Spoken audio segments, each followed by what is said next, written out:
Hello, everyone. Welcome to an all new episode of the Indic Explorer show.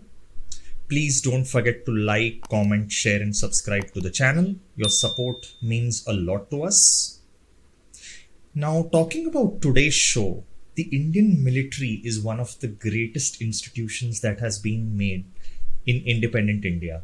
And there are so many lessons from a military person's life that we, as even civilians or people who are aspiring to get into the defense services as well, can learn from when it comes, values such as leadership, courage, team building, working together in cohesion, so many things that are there that we can learn from.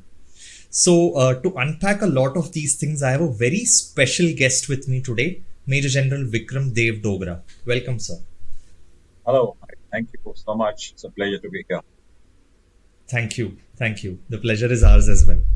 So, to kind of give some background context to this conversation, could you kind of, for people who wouldn't know about you, could you kind of give a background as to how you got into the military and the story behind, what were your motivations and how you actually joined the military? So, my father was in the army, and from the time I was about 4 years old, I wanted to be like him because I used to see him going to work in his uniform. His overall persona inspired me. I wanted to join the army, serve the nation. I saw him go for the three wars that India fought. In 1962, of course, I was very, very small that time and only came to know of it a little later. But I saw him in the 1965 war with Pakistan and 1971 war also with Pakistan. So all that put together inspired me to join the army. And when I was about 4 years old, I had made up my mind. So by the time I reached my class 11, I took my ND examination. Fortunately, I cleared it. Took the SSB, cleared it. And the day my class 11 finished, 20 days after that, I joined the National Defense Academy. And that was the start of my military career. Okay, quite interesting. I mean, people take a really long time to figure out what they want to do, but I think you figured things out early on. But one thing I wanted to ask you, so how was your experience, especially leading in combat operations? What was like the largest size of the troops that you had under you, and how was your experience like in terms of leading combat operations? So, in the Indian Army, we are prepared actually to fight a war on the Western Front and on the front with China. And that's what we really geared up for. But since when I joined the army, that was 1981, there has been no war as such. There have been only counter-terrorism operations. There have been what we call insurgencies. So, and then of course there was Kargil, which was a little larger issue. It was not really a war because there were just about two divisions worth of troops who were deployed out there who were in battle. So I had this opportunity of serving in J&K, uh, where there was counterinsurgency. The kind of troops which are in contact out there are in small pockets. You're not fighting big wars. You are at the level of a company commander. Company is about 100 odd people, led by a major, and then the rest of the people are there. So those are the kind of operations, and even they don't operate as a company. They further become into smaller teams of platoons and even sections sometimes going around carrying out counterinsurgency, counter-infiltration operations. So those are the kind of operations that are prevalent in our country. And I also had an opportunity to be in combat operations in Angola, United Nations mission in Africa, where I was a peacekeeper. And here again, it was not large forces being employed. Uh, my role there, of course, was of peacekeeping. We were unarmed. We were part of the United Nations. And our job was to keep scrutiny on the two warring factions which had come to ceasefire. And there were occasional outbreaks of fire between the two, and we would go and carry out ceasefire violations. But it was a very, very hostile environment with lots of landmines and a lot of other fighting which used to go on behind the scenes. So these are the kind of operations that you actually get to deal in unless there is a battle where you are talking of large operations happening on the Western Front or on the front with China. Interesting point you mentioned on the peacekeeping mission. So, in a peacekeeping mission, I would imagine the military personnel will be from multiple countries. It will be a multinational division over there, and they wouldn't have worked before together, right? So, how exactly is leading or managing troops in such a scenario, and how do people from different countries and they have different styles, they would have trained in different terrains, etc. How do they work together and gel together as a unit? So, in peacekeeping forces, there are two kind of people. One are the military observers, and they are unarmed. Their job is not to go into combat, but to ensure, like I said, that what my role was to ensure peace and making reports on where the violations take place. Then there are the others who are peace enforcers. They go as battalions. So we had an Indian battalion out there. That battalion is homogeneous. They are all Indian troops. So whilst the orders to those battalions may come from other nationalities, so you have a normal hierarchy like you have in our army. So there'll be a general, there'll be a brigadier, and that brigadier gives directions to the colonel.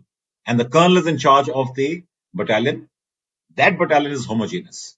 Sometimes you may need to operate with people from other countries when one battalion may not be adequate, or when you are deployed in a certain area and somebody has to come to your assistance. That becomes a challenge. But the people whom you are combating are not of a grade where you require such huge cohesion taking place out there. Because normally it is the government fighting with rebels.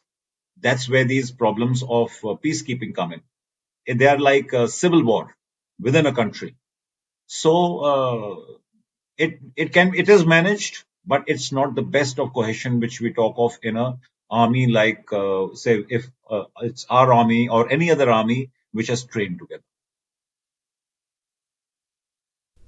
Uh, I wanted to understand what uh, what mindset shifts are required when you move up the ranks, like from a regular officer, when you start leading small, uh, teams of troops, and then it goes up, right? In terms of magnitude, in terms of the number of troops you would command, that would increase, and the scale and scope of the responsibilities would also multiply many fold.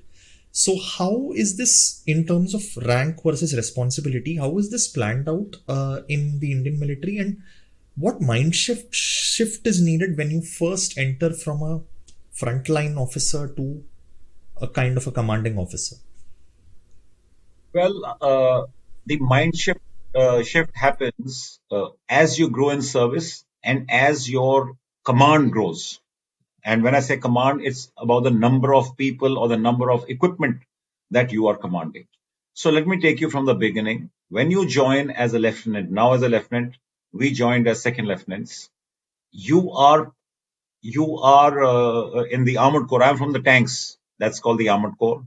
You are given a troop to command, a tank troop which has got 3 tanks, and those 3 tanks have crew in them, and then there are some spare crews. So you are actually looking after about 16 men only. So there's one officer, 2 JSOs, and 14 other ranks. That's the command you have, and you are a working hand on the tank as much as any of them. So there's a driver, there's a gunner, there is a commander. You are one of those commanders, and in addition to commanding your tank, you're also commanding the other 2 tanks which are with you. Thereafter, you get promoted to a captain. By and large, you may be still doing a similar kind of job, depending upon how many captains are around. Uh, or you could be a second in command of a squadron. Now, a squadron has 14 tanks, 4 such troops, and a squadron headquarters, 14 tanks. You could be a squadron second in command. So now whilst you are a second in command, you're also in a tank, but you are assisting your squadron commander in executing his command. So there may be times when two troops have to go somewhere else. That's 6 tanks. Then you'll be sent in charge of those 6 tanks. So as a captain, you are now not leading only 3 tanks, but you're leading, say, 6 tanks. Then you become a major, which is a squadron command, 14 tanks. And then you are looking after these 14 tanks commanding each one of the troops which are there.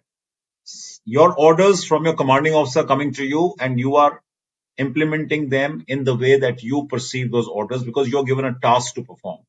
So as you grow in the size of the troops you command, you automatically start looking at things differently. So we have a policy in the army where you look two up and two down. As a lieutenant, I should be knowing what the job of my squadron commander is, and I should know the vision of my commanding officer. Okay. Whilst I'm doing my job, I need to know two up. And when I'm a commanding officer, I need to be looking two up and two down. Now, two down is up to the troop level, and two up is up to the level of his general officer commanding, the general out there. So that is the way you're trained, and automatically, as you grow, you have been used to looking up to, looking down to, from becoming a leader where you're leading your men directly into combat. You have to take a back seat because now you have to direct many more people. You can't be running in front and leading a small body of troops because there are many other people you're responsible for. So automatically you find that you are, moving backwards in terms of your contact with the combat. As a commanding officer, also you are right there on the front line, but you are not in the front. You are on the front line and keeping an eye of your 45 tanks. There's a squadron there, there's a squadron there, there's a squadron there. Their troops are in ahead. So you have to have all that information, process it, pass orders, and receive orders. So that's how it happens. And it goes on like that as you grow up in service. So in when in terms of operations, what is the level of delegation? Like you mentioned very interestingly, the two levels up and two levels down, you need to have a view. How much in terms of delegation versus like managing? How much of it, how much decision making can the actual like someone who's on the front line, and sometimes you need to respond immediately, right? You might not have the time to go back to your commanding officer. So how is that handled? The ideal command is where you can delegate the most. Because when you delegate, you are not only relieving yourself of mundane, minute by minute micromanagement, leaving you time to conceptualize at a much higher level, making out your plans, and also seeing the bigger picture.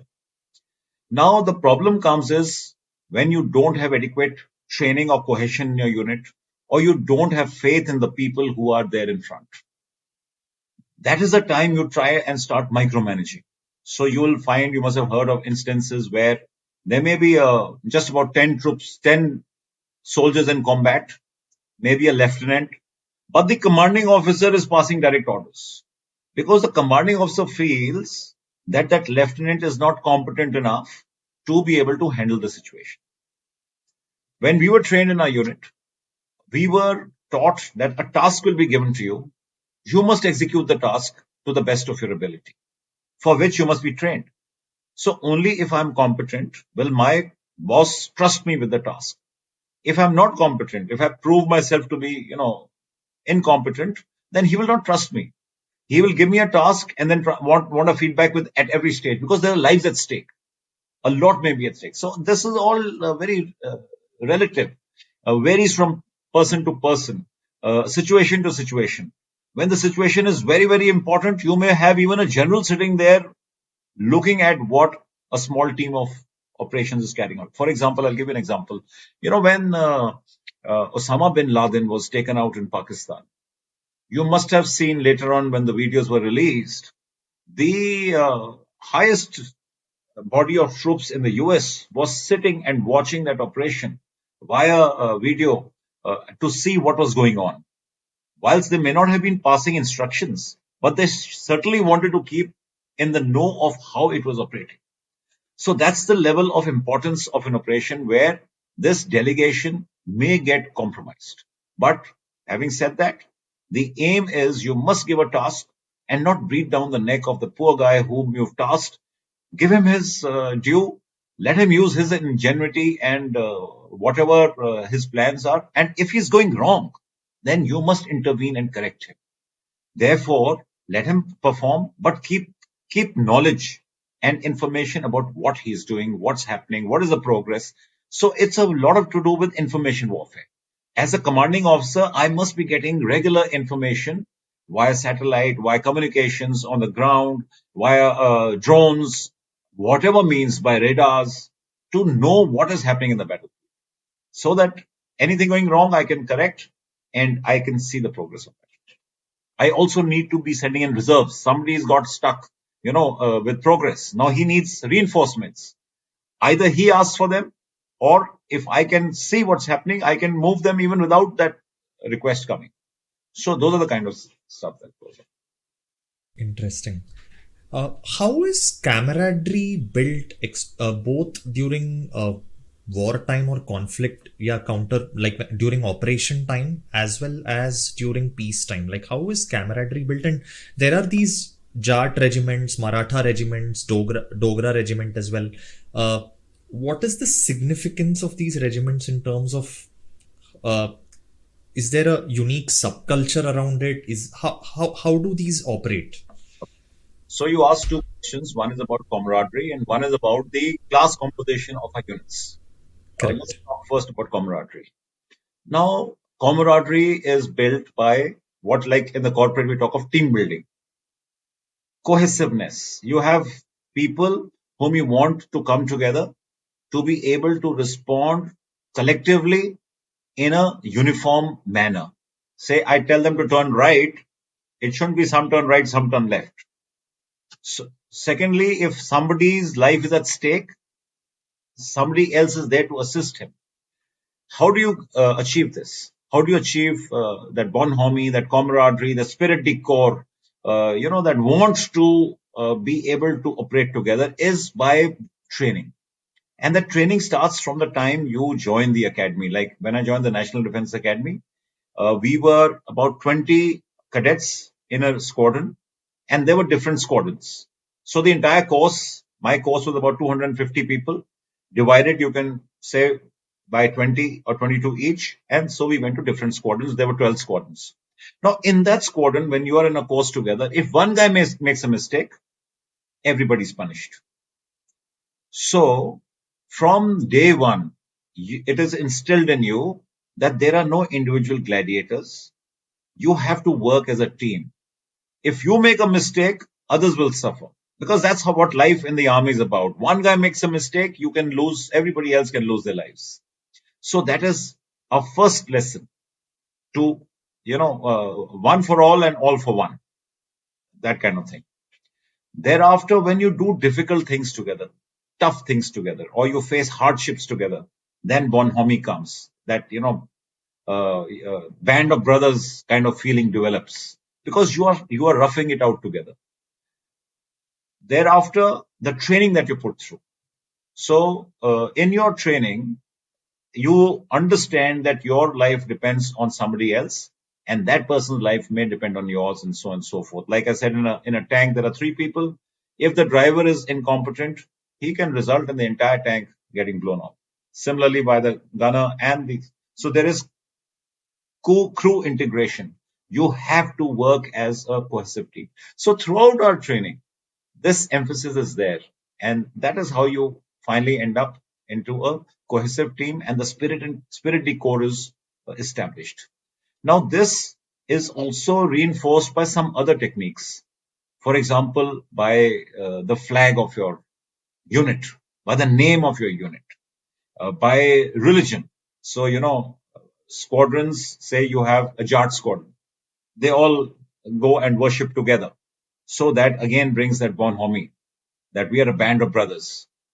They may belong to villages close to each other, so that enhances the integration. They eat the same food, they speak the same language, they have the same culture and traditions. And that was the reason why we had come up with these class composition units: Dogras, Jats, Rajputs, Sikhs, Gurkhas. It made it very simple for the British to be able to manage our Indian troops, because every region has different culture. Some were vegetarian, some were non-vegetarian, some would eat a certain type of food. So your administrative issues in terms of the kind of food that they eat, the kind of customs that they follow, the holidays that they observe, the villages that they go to became easier. So that's the class composition part which came about. But having said that, uh, today times are different. There is more amalgamation. And after independence, India started making units with mixed classes. So, whilst there are class compositions, many units, and I would say a number of units today are mixed units, where it's all India, all class. It's nothing to do with religion, community, caste, color. There could be a guy from the south, from the north, from the east, from the west, central, all in one. So those are the mixed class units, and they have been performing equally well. It's only in terms of the administration, which I mentioned, food and stuff like that. But even that is slowly, people are getting more tolerant, and you find the people who are vegetarian also turning non-vegetarian and stuff like that. And in the future, now with this Agniveer situation, they are no more going to be looking at class composition. These guys are going to go to units irrespective of which class or caste or area they come from. So this is how it used to work. What is your take on the Agniveer scheme? Like, what is your take on that? My take is very clear that it's a non-starter. It's not a great scheme for the army because, like I said, I'm from a tank unit. And to train a man to be able to operate effectively in a tank takes anything up to 4 to 5 years. Because it's not just simple, it's not like a video game that you sit there and you can drive a tank. You need to drive a tank. You need to know how to integrate yourself in three tanks first, and then that's a troop, and then that troop with other troops, and stuff like that. And then there's a dual trade. You may be a tank driver, but you must also know how to become a gunner. So, should the gunner get injured, you should be able to fire the gun. You should have a good knowledge of how the radio sets function. So, you should also have knowledge on communications. So, there's lots of training, tactical training, technical training. It takes time. Now, if you have an Agniveer kind of situation as we have now going in for, the guy is being trained for 6 months. Till date, a new recruit used to be trained for 9 months. Now they are training him only 6 months, which means, going by the logic, that there is some shortfall in training. That training now has to be made up in the unit he joins. Coming into the unit, he has a residual service of 3.5 years. In those 3.5 years, he must understand what his role in the unit is. So it's not only being a tank driver, it's administration, it's to do with his other knowledge, because there's lots more to being an army soldier than just, the technical aspects. There's a tactical aspects. By the time he starts understanding what he's really all about, it's time for him to go home. So, like in my regiment has got two Paramveer Chakras. In 1971 and 65, we got Paramveer Chakras in our unit. We don't have a single guy in the operational crews less than 5 years of service. Here, these guys are going to go out at 4 years of service. Of course, 25% will be retained and then would be trained further, and they would make good soldiers, I'm sure. Like when I joined the NDA and IMA, I trained for 4 years before I became an officer. These guys' entire service is 4 years, including training. So it doesn't take rocket science to guess what their performance will be, because whilst they are young, you don't need misguided missiles, which are, unguided flying around the battlefield. It has to be a good mix of youth and experience, knowledge and Josh. And I don't think there was anything wrong with the current 26, 30, 35 years. I'm 63 and I'm still running the IRONMAN. So I don't see how you can pick up a 17-year-old guy and find that he's going to fly into the enemy territory and knock everybody out just because you gave him a fancy name of Agniveer. Okay, interesting take there. Uh, how we spoke about how the camaraderie is built. How is authority established and how are troops motivated in terms of, for them to look up to someone as a leader, right? In a in a team, like in a battalion or in a regiment? How is authority established, or through the process, I mean? So there are two things you asked: leadership and authority. And they go hand in hand, but they are not the same. I get authority by virtue of being an officer. The day I get commissioned from my academy, I become a lieutenant. I have authority. I am senior to all those men whom I command. But that doesn't mean that I become their leader. For that, I have to establish myself. I have to prove myself. I have to do things, everything that they can do, and better. So they must have faith in me by virtue of my competence, my expertise in my job, my interaction with them. I must empathize with them. I must understand them. I must know their problems. I must know everything about them so that I am like their father figure. Whilst I may be the youngest amongst all the people I'm leading, I still am supposed to be their father figure because I am their boss. I am the guy who has to then start training them. They train me initially. When I join, I know nothing about the tank. They teach me everything. In 1 year's time, after I have done my young officers course, now I become the boss. I have to train them. And for that, I must have competence. And if I don't, they will not follow me. So authority comes with rank. Leadership comes with your competence and you're establishing yourself as their leader, for which you must have good character, good communication skills. You must be on the job with them and doing things better than them. There are many other facets of it. Then, I mean, but there's one challenge here based on what you've told me. Hmm. When you go through the course, they know for a fact that you will be the leader, but Yeah, when you join in, you don't know more than them. So correct. there is a interesting dynamic there, right? Like, this is a very difficult situation, especially initially, right, for the leader as well, because he's figuring it out. He's himself getting into, getting into the dirt, so to speak, and learn the things. At the same time, for the troops, they know that this person is the leader, but he's not ready yet. So, I mean, how is this dynamic worked out, like, usually? It's quite well established. When you are in the academy, like I said, for 3 years NDA, 1 year Indian Military Academy. Now, guys who went to the infantry, they are better off in terms of this dynamics because in your military academy, you are taught to become a platoon commander. And that's what you become when you join an infantry unit. But if you join any other unit like the armored corps, the artillery, the air defense, the mechanized infantry, you have no clue about that equipment. Now, for example, I'll give you my case. When I joined, I was put in the charge of a junior commissioned officer. As a troop leader, he's under me, but I was put in his charge. That guy taught me how to drive. He taught me how to fire a gun. He taught me everything about a tank. But he could teach me only as much as his uh, caliber was, which was good enough for me to know everything about the tank. Thereafter, there are officers in your unit, and they also take lectures for you in terms of the tactics as to how to go about it. All this is preparing you initially, and then you go for a course which is 6 months in duration, which is a young officers course. And there, formally, you are taught about the driving and maintenance, gunnery, the communications, and the tactics.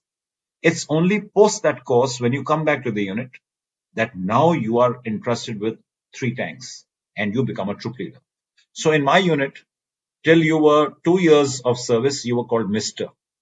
You were not called by lieutenant because it was to remind you that, my friend, you're still learning. You may be a lieutenant on paper, and everywhere else you're wearing the ranks and people will salute you. But in the mess, you're called Mr. by all the other officers. So once you come of age, then you start, I am Lieutenant so and so, and your others also acknowledge you as such. So these are just customary things which all go towards establishing this fact which we are discussing. Very interesting. I mean, as a civilian, this small snippet of information is something we would never, like, know. But very interesting stuff. Uh, And how are troops motivated? How much of it is between the troops themselves, and how much of it is from the leader? So motivation is a very, very difficult thing because the goals that you have to achieve, if they are tough, like carrying out an attack on an enemy situation, an enemy position, where you know that there is a good chance you may die, then the kind of motivation required to lead a guy into that is of a different level. And if I was to just motivate somebody to perform on a daily basis, become the best employee of the day by giving him some kind of incentives, that's easy motivation. So in the army, you have to be actually prepared for the ultimate motivation, which is that the guy should be able to lay down his life for the task given, because that is the need of the hour. But it's not easy. Now, how does it happen? Therefore, junior leaders, lieutenants and captains, they have to be there on the ground leading the men.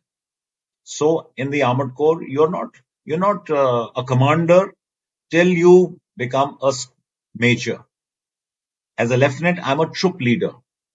I'm not a troop commander. So I have to lead. I have to be there with them, and they will follow me. And they will follow me only if they have faith in my leadership ability, that this guy is not taking us to death. This guy is taking us on a path where there will be victory. They have to acknowledge that fact. And that comes again, like I said, with your competence, with your performance. They can read you like that. They know the difference between a guy who's just faking it and the guy who's actually there, whom they can follow. So that is one aspect of it. Then, of course, like I said, the motivation comes by your flag, by your slogan. There's a war cry in every unit. In my unit, every squadron had a war cry. My regiment has three castes: Jat, Rajput, and Khalsa. So the Jats have a different war cry, the Rajputs have a different war cry, the Sikhs have a different war cry. So whichever squadron you're in, that becomes your war cry. So that war cry motivates you. The battle, when you're going into battle. Then you talk about the respect and honor of your unit. Okay, my unit, you cannot let down your unit. That is again instilled in you, and that instilling starts from the day you join, in terms of every competition, especially on the sports field. You know, people will do anything to win a match because it's as close as you can get to real operations without actually fighting. So this motivation is instilled by all these factors, and then of course I told you there's the religious factor which is also used, where you pray before you're going in, and like they say that um, how can a man die better than facing fearful odds for the ashes, uh, for the ashes of his fathers and the temples of his gods. So you fur up, you bring about that kind of fervor within your men, and that is how you need to motivate them. This is I'm talking of in battle. Otherwise, on daily basis, there are so many other techniques which we use uh, in civil street. The same techniques are used in the army also. Okay. So you are a Dogra, and you also served in Kashmir. So I wanted to get your take on what do you think is the current security situation in Kashmir post removal of Article 370, and uh, of course two front war is always something that is there in people's minds, but of course considering the situation in Pakistan it seems less likely right now, but it's how do you see the whole geopolitical angle to this as well? So it's not related to 370. Uh, we'll talk of two front war later. So 370 is to do with the local situation which was there, because 370 actually laid restrictions upon who can come into J&K, buy land, start a business, and stuff like that. And therefore, because it isolated that area from the rest of India, there was very little economic development which happened, because that economic development then had to come from only within. And so there were no investments from outside. People from other places could not come and set up businesses. Having removed 370, now the stage is open for that to happen. But that will only happen when the people who come from outside feel secure out there. And that is why you'll see the sudden spate of killings which keep happening either in the valley or even in Jammu now recently. Yesterday there were two bomb blasts. This is a last ditch attempt of the people, the terrorists, to send a message that it's not safe for you to come. While 370 is gone, but you cannot come because we will kill you. It's a desperate attempt. But it can't go on because the security forces have actually, put a lot of systems into place to ensure that the number of killings and incidents come down. So I think it's a matter of time, uh, maybe a year, 2 years. I can't put a timeline to it. But the very fact that 370 has gone and people in the valley or in Jammu and Kashmir, everybody wants economic improvement. Once you have roti, kapda, makan, and more, you stop agitating and fighting for things. Most insurgencies have either a cause, and there is none out here, or the economics. And 370 is only a good way to improve the economics. So I think the situation will improve. uh, it's already on the path, like you don't see any stone throwing happening. All that is history. The terrorism, most of the terrorists have been neutralized. Very few of them are there. The infiltration has come down. So drones are being used now to pump in weapons from here, there, and the other. And every day you find cases where people are getting caught. So I think we're on the right lines out there. As far as a two-front war is concerned, uh, that can never be put aside because Pakistan has it in them to avenge the defeat of 1971, that humiliating defeat of 90,000 soldiers being captured. Because as a state, as an army, they have been on the premise that they are a superior race, that they have ruled India. The Muslims have ruled India for so many hundreds of years. So every Pakistani feels that he is here to rule. And now, when you get defeated, that is always at the back of the mind that we have to avenge it. Because they couldn't do it in a military way, it's been done now in the way of terrorism, of inducting people into the valley.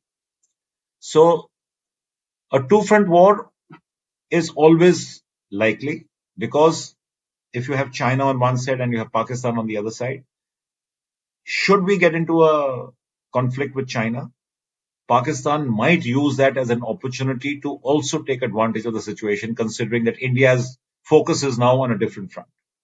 So, therefore, you have to prepare for both.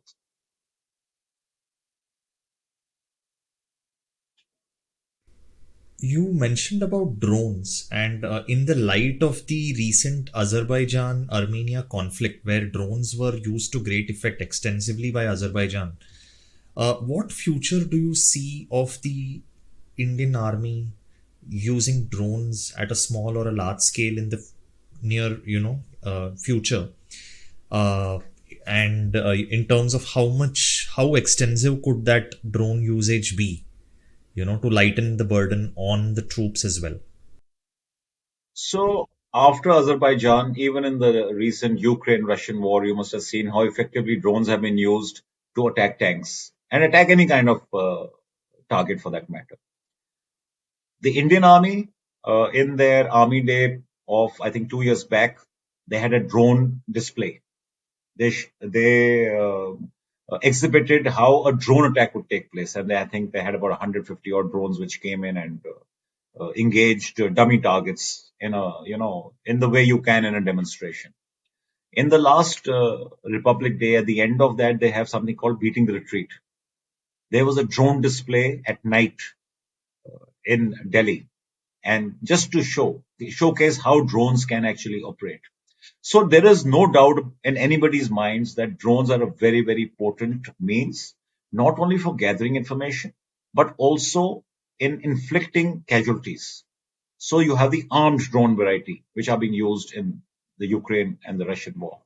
I don't think it's very far, or I'm not privy to what developments are taking place. But there is no doubt that everybody in the Indian Army and everywhere else is acknowledging this fact, and they're working towards it.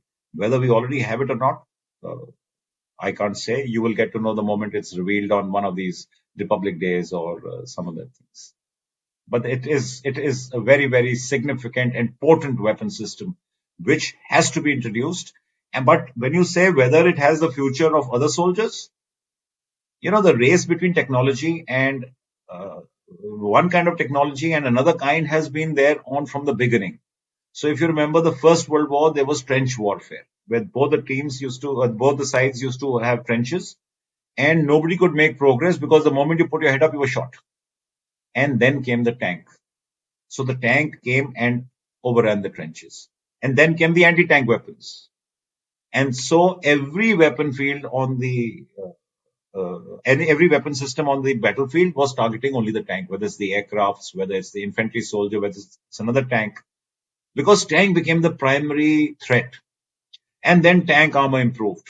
And then the weapons improved. And tank armor became more powerful. And the weapons became. That race will go on and on. So now the drones came. And you saw how they knocked out tanks. So it's a matter of time how tanks start protecting themselves from drone attacks. And whether it is by increasing the armor on the top or by, using other air defense weapon systems which can knock out drones at long distances. So I don't think anybody will lose their relevance. It's just a race between technologies of different types. Uh, I want to ask you something with regards to mental health. I'm sure that it's a challenge that the army has to face, especially sometimes situations of things like PTSD, post-traumatic stress disorder. Because at the end of the day, no matter how tough the training is, the kind of realities you face actually in an operation, it just can't find itself in simulated training. Like it is a different situation when you see people die, enemy, or for that matter your own soldiers with whom you've trained together for so long, right? If you see them die, it can impact you. It's a lot of violence that people have to see, like, in very short spurts of time even. So how are those situations handled? What's the protocol in case such a case comes? Well, it's handled in a very scientific manner as a preparation. Uh, like I mentioned, religion. So there are religious teachers. I told you my unit has got three class compositions. So we have a Gurdwara for the Sikhs and we have a Mandir for the Jats and the Rajputs. And these are headed by religious teachers, a Panditji and a Granthiji. Now they play a very important role in keeping the mental health in some kind of a shape. I will not say they are the ultimate, but since our troops are very religious, this religion and religious discourse does have a soothing effect to an extent. Then, of course, you have the counselors. You have professional counselors who can counsel you, and this mental health issues are not only in war; they happen in peacetime also because you are in far off places. There may be a problem back home, maybe financial, maybe relationship issues, marital discord, and so much more. And that again takes a toll, and people tend to commit suicides. So the counselors step in. So you have the religious teachers who are also counseling you. You have professional counselors who are counseling you. And then you have the chain of medical support where there are, psychiatrists and other people. Uh, so it all is a graded response as to what your situation is in. And we are well prepared for that. You also have the commanding officers, whether it's a squadron commander or it's just your junior commissioned officer and other people who you interact with. So when you are a team and we spoke of cohesiveness, when you share your problems or you know that this guy is not behaving normally, he is, looking depressed or something is bothering him, even before it can manifest, you approach him and you ask him, you talk to him, you try and get to understand what is wrong with him, and that can be preventive before that guy gets into depression or takes a step to commit suicide or whatever else he might be wanting to do. Most of the time, it's detected, but then no system is foolproof. There are cases which keep happening, and I think that's just part of everywhere. Because people in the military are tougher than regular people, much, much tougher. And in general, also in our society, there is some amount of either lack of awareness and some amount of frowning also when you want to seek help for any mental health issue, right? And for someone who's trained to be tough, feeling vulnerable is, for your own sense of self, it's not very easy, right? I mean, yeah, So there's a lot so of confidentiality involved.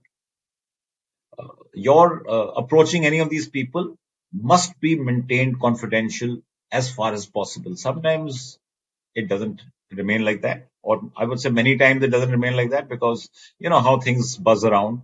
But the attempt is always there to keep it confidential.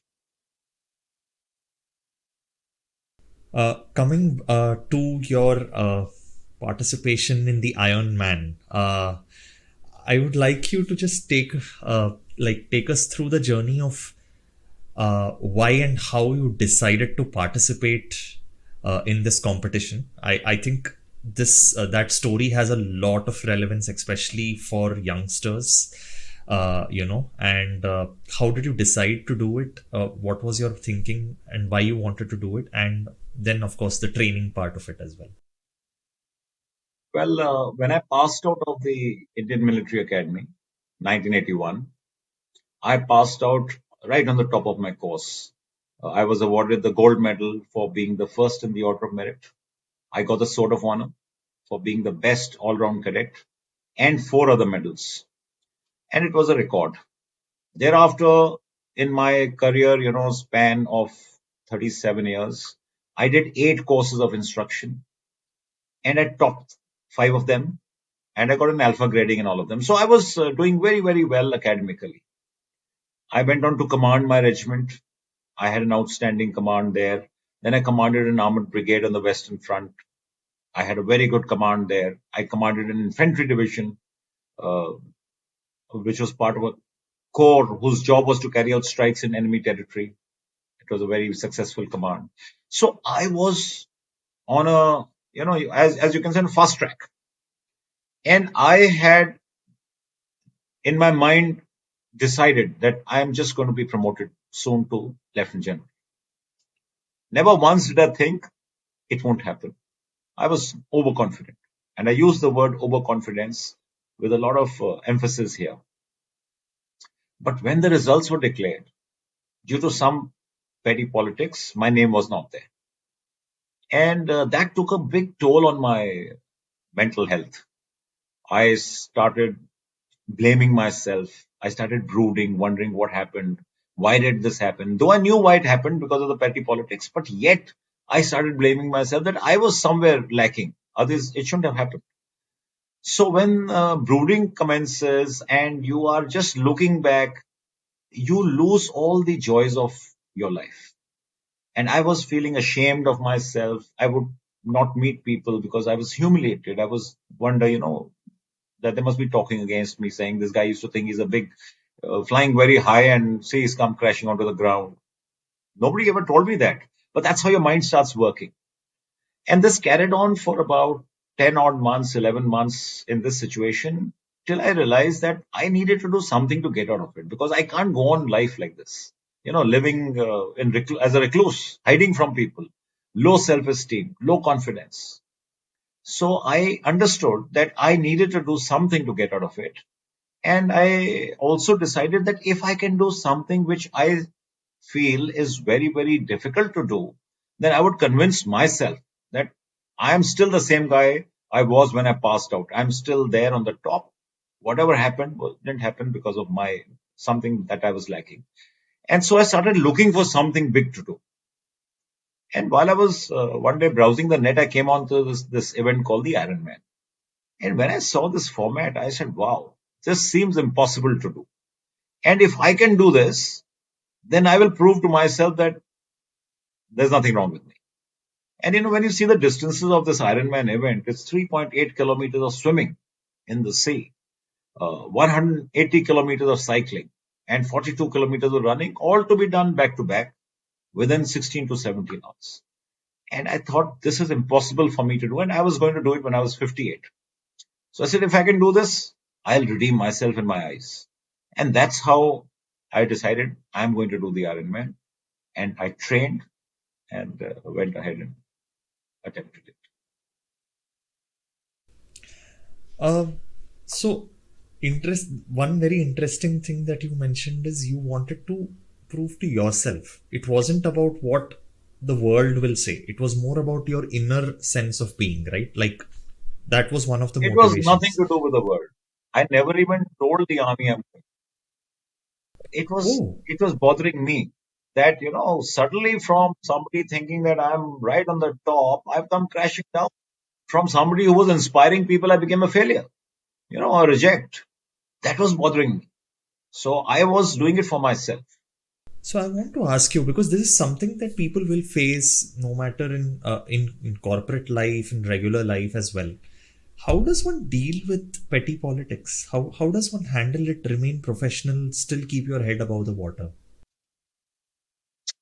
I cannot give you a satisfactory answer because politics, by the very word and the way we are applying how it's used, uh, is something that you are not designed to cater for. You are doing your job. Now somebody is sliding the rug from under you. You will not even come to know till you actually fall. If you are a very, very, wired guy, you may get an idea this is going to happen, but you may not still be able to stop it. So I have no answer to this question because that's how politics. Okay. So, in terms of your training for this, how much of it was physical and how much of it was mental? Like, because mental endurance is also something, right? So, how was that? And how did you handle your regular job? You didn't even tell the army that you were going to participate. So, in terms of your workload, it was all regular. So, how did you handle, time management? How was that done? So you spoke of two things very rightly: mental endurance and physical endurance. And it's always mind over matter. Uh, Therefore, I had to start by first mental preparation that I can do this. Because when I saw the distances, and whenever I discussed it with anybody around me, everybody told me, don't do it. You're a fool. You'll suffer a heart attack. You'll die doing the damn event. This is not your age to do it. Why do you want to do it? And 101 other things why I should not do it. So I started doubting my own ability that can I do it? Therefore, it took a while for me to convince myself that I can do it. So that was the first thing.